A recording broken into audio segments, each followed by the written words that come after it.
Hi friends, it's Grace and welcome back to another video. We are in the home stretch because this is part 3 of my Memory of Light spoiler chat, which of course is the final book by Robert Jordan and Brandon Sanderson in The Wheel of Time. So I have 2 previous installments to this video, both of which are going to be linked in my description if you're interested in them to actually watch this in order and see my thoughts about the final book. However, you know, if you do for some reason just want to watch this 3rd part, you are welcome to stay, and we are going to talk about in detail what I thought about the final 3rd of this book. And this is going to be from the 200-page chapter titled The Last Battle onwards to the end of the book. So this is the meat and potatoes. A lot happened in the book before this, to be fair. I really liked what happened, but this is where we really get into it. Of course, that's why the chapter is 200 pages long. That's why it's called The Last Battle. We know what we're getting into here. So without further ado, let's talk about it. So the first thing I wrote down is I'm scared, which pretty much sums up my feelings from this point onwards. And the second thing I wrote down is that Matt is very smart for keeping the battle plans inside his head. And everyone knows he's right to do it, even though they all hate it. Like, I understand why they all hate it, because none of them know anything. And none of our characters like that at all. And the other thing that is important and will stay important is that Demandred is convinced that Rand is on this battlefield. And a couple of early predictions in this chapter for me were that Logan will definitely be very important to this battle, but that he also seems pretty unhinged and insane at this point, and it was a little concerning. And secondly was that Egwene was going to kill Demandred and die in the process. So moving on from that, Havera and Andral have discovered something about their double bond and their ability to channel in a circle where if either one of them has control of it, they can pass control or they can take control from each other, which I thought was really, really cool. And at this point, we also find out that Matt is walking a very fine line because there is a traitor somewhere close to him. We don't know who it is. This is a little foreign to me because usually I will do these videos by character storyline and I will talk about one character, but everything is so interwoven and we jump between so many perspectives that you really can't do it that way at this point. So I'm really just going to be talking about what my thoughts were at the time. So of course we have a lot of things happening at once here. So Rand is locked in a meeting with the Dark One and a battle of wills, and I thought that was really cool. And the alternate realities being shown to him were very reminiscent to me of the testing for Aes Sedai, actually. And at this point in the story, Fael being thought to be dead is probably a huge advantage to her because nothing is threatening her if she's dead. And we see that Graendal gets Ruark under her thrall, which is just really heartbreaking. He deserves better than that. And Rand actually flips the script by showing the Dark One a vision too, which I thought was really cool. And I thought that it was awesome that the one thing he wanted across the world was schools and education to exist for all people. And there are so many wild cards right now that Grey Men attacking Matt and Tuon and almost assassinating them is absolutely crazy, and I'm really happy that those two and Min made it out, but it was really sad to finally lose Swan and have it happen that way, although her doing something heroic at the end is very much her, and I know that that's a fitting way for her to go out. And we do get to spend some time in Demandred's head, and I thought it was interesting, but it didn't really feel like we were given a strong character motivation for him. But I do like the motivation of the rivalry with Lews Therin for this particular battle. But he is for some reason so convinced that Lews Therin and or Rand is here without necessarily having any proof of that. I did wish that Demandred killed Tame though. Like, I know that he wouldn't eliminate a powerful ally even if he was annoyed with him, but it just would have solved so many problems if Demandred killed Tame. But right after that, we get Andral going behind enemy lines in a disguise, and I'm honestly so surprised that it has taken this long into the story for someone on the side of the light to just go behind enemy lines in a disguise. Like, why is that not a thing that they try? I know it's dangerous, but we're at our last resort here anyway. And it was really effective for finding Tame too, and gaining some information about where and when he wants his men. And Galad and Egwene have a really touching moment here, and I never really expected that I would like either of them so much even a couple of books ago, or that I would be upset about Egwene's death, which I was correct in my prediction about how he would go out, but not what the result of it would be. But my pain for Egwene's death honestly is mostly for Egwene, because her pain is incredibly raw, and it really got to me because I love Egwene even if I don't care too much for Egwene, and it really made me emotional. And then we also do some checking in on Tam, and I'm so proud of him, but I'm also so worried that he'll die, because seeing people lead on the actual battlefield always makes me really worried for them, even though like Tam and his band of archers are extremely skilled and it's awesome to watch them fight. And then at this point, we have the culminating events of the Shanshan withdrawing because they're going to pretend that Mat and Tuon have had a fight and that the Shanshan are abandoning them as like a trick tactic and baiting. So I remember reading this from the perspective of someone who knows the true intentions. I didn't think that Mat and Tuon's fight was particularly convincing, but I did think that it was a good strategy. Like, I thought that their plan was solid, and I was really, really hoping that it would be effective. And then we get back to Rand and the Dark One here, who have kind of just been interspliced throughout the chapter, but the Dark One imagining a world without any love or compassion, but that looks fine from the outside, is way more terrifying. And I really like that the Dark One confronted Rand with that, because it completely raises the stakes. It really is a terrifying prospect to have a world of people with nothing behind the eyes, because compassion and empathy and emotion are what make us human. And Demandred throughout this battle causes so much of a problem, and I was honestly just thinking throughout these scenes of people challenging him that for a Forsaken that hasn't been as present throughout the entire series, I'm surprised by like how much of a last stand and how much of a problem he is presenting. I mean, it makes sense. Like, I knew that Demandred wasn't just gonna be somewhere else off the board when the last battle happened, but I was underestimating the fact that he was Lews Therin's rival and that he would have such a personal investment in this final battle. So as Galad is there challenging him, I'm just really hoping that the Trakand line is not ending in this book. I would really love for at least one of them to survive, even though Galad is not technically a Trakand, but he's their sibling, so it kind of counts. And at this point, after Tuon and the Shanshan have left, we have Mat rejoin the actual battle, which I just love seeing. It really just feels right to watch him do that. Like, I like watching him command, but I love the dynamics when he's actually interacting with people, like Bashir and the Ogier. And I also just love the audacity that he brings. Like, seriously, Mat on the battlefield is one of my favorite things about this series, even though I'm not someone who loves tactics. I think it's because he makes that type of thing entertaining to me.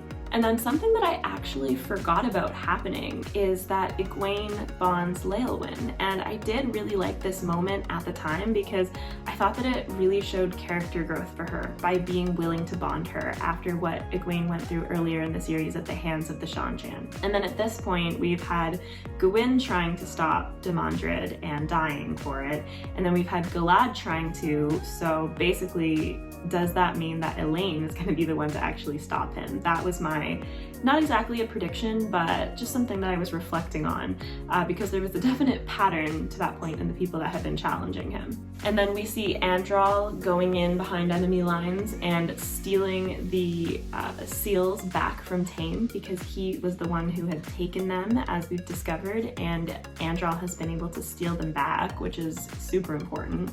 And then at this point, I just said that watching everyone work together, especially from such distant points of the continent, like Lan, Arganda, Loyal, Tam, etc., is awesome, because like they know that they might be making a last stand and they're gonna fight until they either win or they die. And it's just impressive. Like, it just goes to show you the stakes of what's happening right now, and the fact that everyone down to a man knows exactly what the stakes are. And we come back around to Rand and the Dark One, with Rand realizing that in his perfect vision, you can't have light without darkness. And I think that that's interesting and not necessarily a new concept, although at this time, this might be one of the earlier explorations of it, I'm not sure. But in my head, someone being of the shadow is not the only way that you have conflict, and not the only way that you have bad people in a world. So I still didn't think that some completely utopian dystopia, if that makes sense, would result if Rand killed the Dark One. I still thought it was really interesting though that they brought up these concepts and Rand had to face them down. I wasn't completely sold on that one. And then after that, we have Oliver saving Fael, which I just thought was completely awesome, because seriously, like, everyone seems to be getting their moment. And it's really impressive to me that everyone is getting recognized, because there are so many people. And you have Egwene absolutely demolishing people on the battlefield and rallying the Aes Sedai and just being like one of the strongest users of the power that anyone has ever seen. And she is so impressive. And everyone is really doing what they need to do at this point and just doing what needs to be done, because you're back to Fael basically sacrificing herself so that Oliver can get away with the horn, because he needs to get it to Mat, and Oliver basically being left by himself is so sad, but he needs to maybe have a chance to hide and then sneak away from danger, and everyone tried to give that to him. And then we get to see Logan again, and the interesting thing about him is that while he is really helpful in the fight against the Shadow because he's powerful, he's very power hungry in himself, and that in itself is very concerning, because it leaves me very unsure about his motives and what he's gonna do. And then we get to see one of our old friends, Bella. Bella is a legend, best character in the series. I just absolutely love that she makes a reappearance, and that like Oliver is able to ride Bella, and I don't know, I'm just so glad that Bella is still around. But after we see Oliver and Bella, we're actually followed by a Tinker chapter, which is interesting because in this situation especially, we're not very used to following characters who are like relatively helpless, but we have Oliver and then we have the Tinkers, and it's an interesting way to break up the flow before getting back to other parts of the battlefield and just actually showing what's happening in various places, and the Tinkers even having their place on the battlefield if it's only helping to find people who are still alive. And then we have Logan attempting to challenge Demandred, but like, I'm disappointed that nobody seems to be able to get close to beating him, but then again, I really felt like Logan needed that humbling and that it's probably helpful for his character. And at this point, I had a prediction that I was very, very worried that Egwene was going to kill someone very important, but that they were ultimately going to take her down too at the same time. So we'll circle back to that. I thought that the themes of sacrifice were really the strongest thing coming through for me at this point in the book, especially with Anura burning herself out to bring Galad to Berlin. And Brigitte dying as well really, really hurt me, but once again, like, it's her job basically to sacrifice herself to protect Elaine, and that was all she wanted to do. And we're back with Rand, and all I could think about was the fact that Rand really had to go through that whole struggle of trying to harden himself and then becoming soft again in ways that are important, because if he hadn't become strong in a different way and gone through all of that, he never would have been able to stand up against this struggle against the Dark One. And then we're able to cut to Min and Tuon, who are both trying to find the spy and return to the front lines. And they are both extremely smart, so I had full faith that they would be able to figure it out. And Min knows how to be subtle and how to catch people out, and they are able to return to the battlefield and hopefully turn the tide. And so it's time to come back to Egwene. Egwene is one of the best characters in this entire series, in my opinion, and she dies in a literal blaze of glory, and I can't fault anything about it. Even though I wish that she wasn't gone, she figures out a weave to restore the pattern. Like, she's so powerful, she's so smart, and she takes Tame with her, thank God. Unfortunately, someone actually spoiled Egwene's death for me somewhere around book 6 or 7, and so I knew that she was gone at some point. And so unfortunately, I just don't think that this had the emotional impact on me that it would have had I not known it was coming. And don't get me wrong, it still hit me and I still got emotional because I don't want Egwene to die. But at least, at the very least, I loved how many people she took out with her. I loved her storyline, and I just really loved the journey that we went on with her. So I'm not completely angry about the fact that it was, I'm angry about the fact that it was spoiled for me, don't get me wrong, but I'm not angry about the way that this played out. It does hurt. So here's the thing, even though there's a chapter called The Last Battle that was 200 pages long, when we finish the chapter, we're not actually finished with the last battle. I know, but in chapter 38, we are back to Rand and we're basically experiencing him, after he's gone through all of this growth, he still has time to learn. He still has the opportunity to learn, and he's able to let go of a lot of the guilt that he was carrying, and it really means something. Like, that is huge for him, and I really like watching that happen.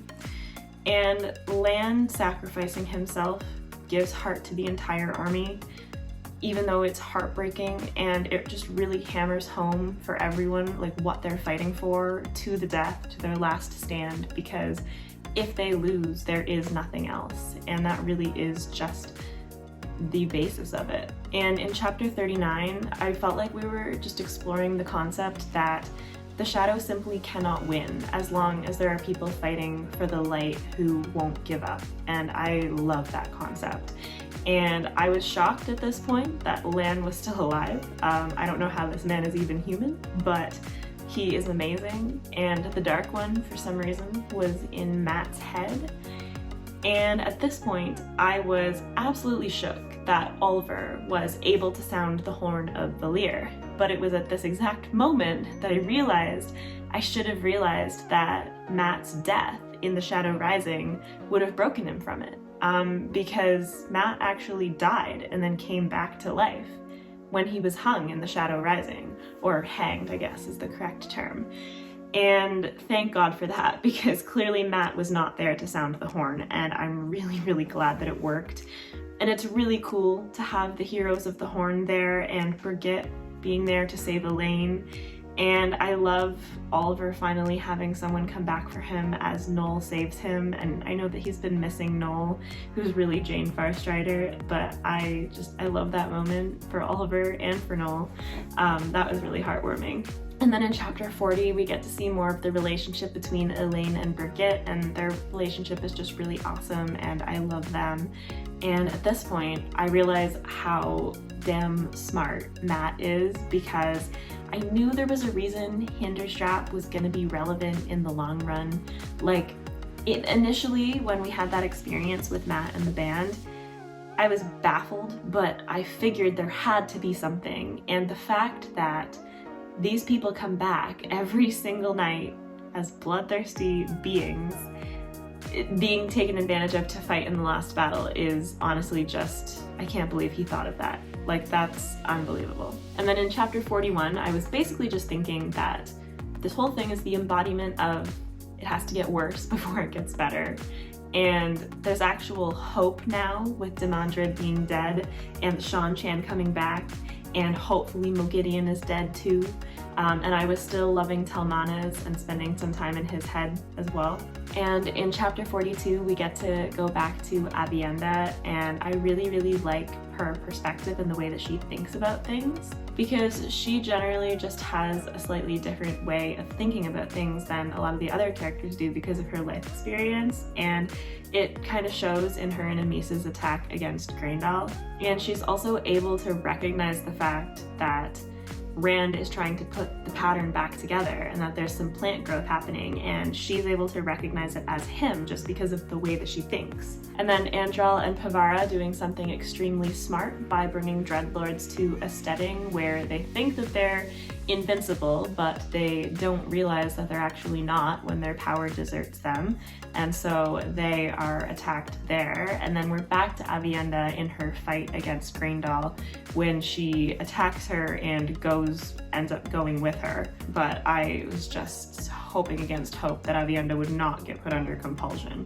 And then in chapter 43, we get to explore a little bit with Logan, where he's deeply hurt and traumatized to this point, but he has the opportunity to change his path, where if he chooses to save some defenseless children and those who cannot protect themselves, there's a chance that he can begin to see himself again and come back to himself. And of course, the battle doesn't end with just the Trollocs, but Mat seriously just led his armies to destroy all of the Trollocs, which is incredibly badass.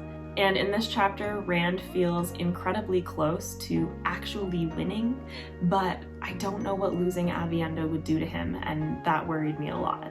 And then chapter 44, we jumped around a lot, but I was really enjoying that we saw the Two Rivers people have a lot of faith in the boys, including Perrin, and he really did surround himself with a good group of people, and I'm ready to see him join the fight again.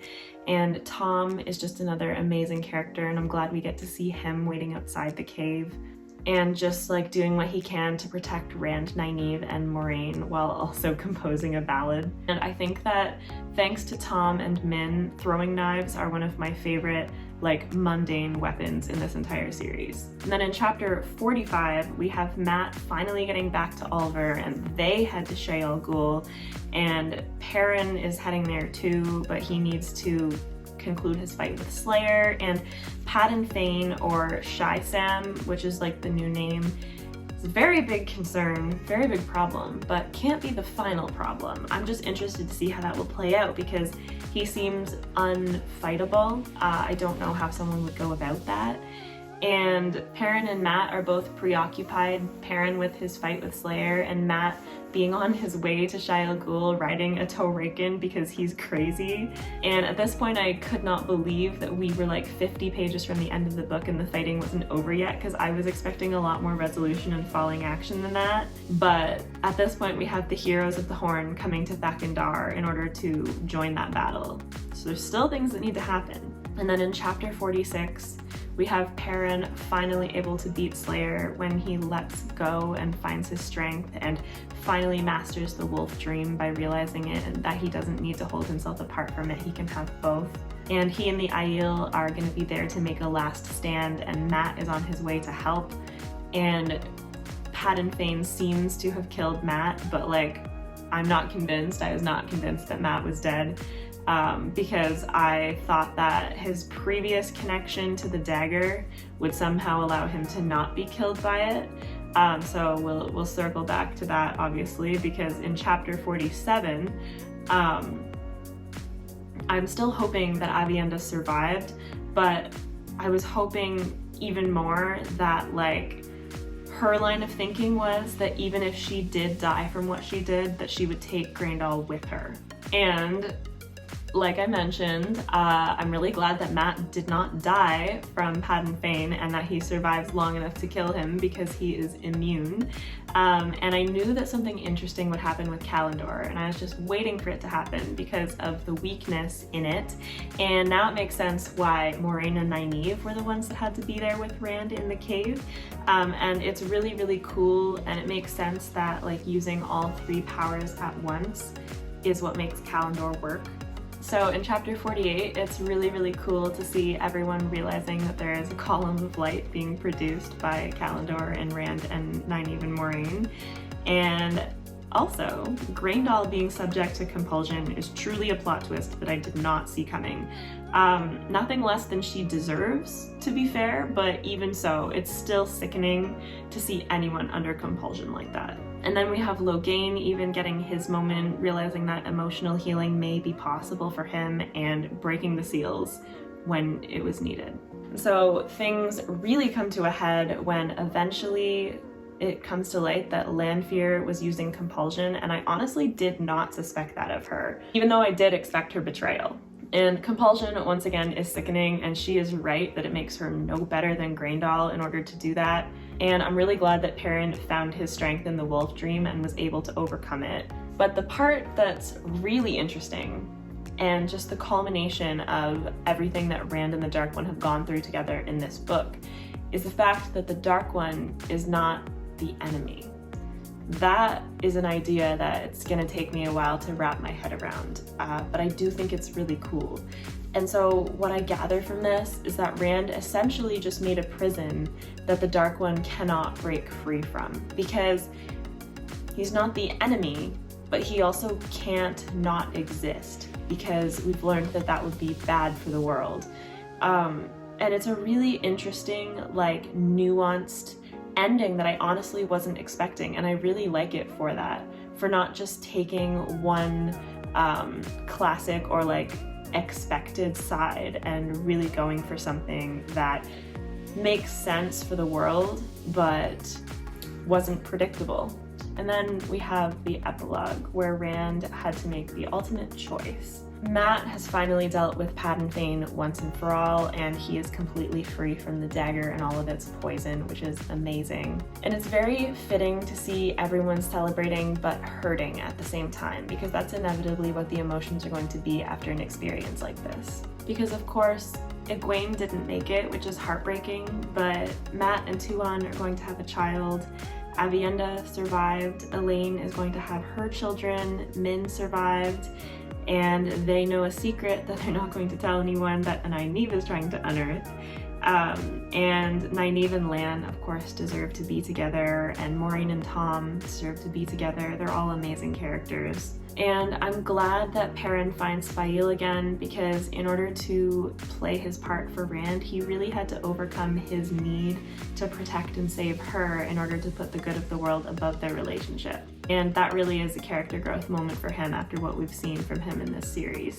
And I really did love this ending, because I liked the message that while this age can be saved, there truly are no beginnings or endings to the Wheel of Time. And that really is a full circle moment for the series, like, no pun intended, but they're really like leaning into the fact that the wheel hasn't been broken, there really are no beginnings or endings, and these events could play out again in thousands of years, but you have to save what you can save, and you have to produce thousands of safe years until it happens again. Because the shadow does still exist, and you can't completely vanquish it. And so I understand the choice that Rand made, and I also understand that the choice that he made in order to fake his death, and he deserves some peace after everything he's been through, and I get why he did what he did to achieve some of that. I just think it's impressive how incredibly ambitious this series was, and yet Brandon Sanderson was such a perfect choice for this ending, because he just has the skill to balance all of these characters and give them what they needed. And I found this final book to be really, really emotionally satisfying and cathartic, and I don't think I can ask for more than that after spending 14 books with these characters and wanting to be satisfied with their conclusions, and I really, really was. So I don't know what else to say. I've said a lot, but this is an experience that I'm so glad that I undertook, and I would love to take again someday in the future when I think that it's time to reread this series. And if you made it this far, I'm very impressed by the amount of minutes of me talking that you have endured, but I also very much appreciate it, and I would love if you would tell me your thoughts in the comments, and we can have a chat about this series. And there's no need to say anything about spoilers, because I am actually done, which is just a wild thing to think. So thank you for coming with me along this journey, for those of you who've been watching my spoiler chats, and even if you've just watched this one video, thank you for being here. I really appreciate it. I do really hope you liked this video. Please like if you liked it. Subscribe if you'd like to see more content from me. I post new videos every Monday and Thursday, and I'm sure I'll have more Wheel of Time content coming down the pipeline, even if those aren't my spoiler chat videos. So with that said, as always, I will have my Discord, socials, and Patreon linked in the description below if you're interested in any of that stuff, and I hope that you have a fantastic rest of your day. Bye!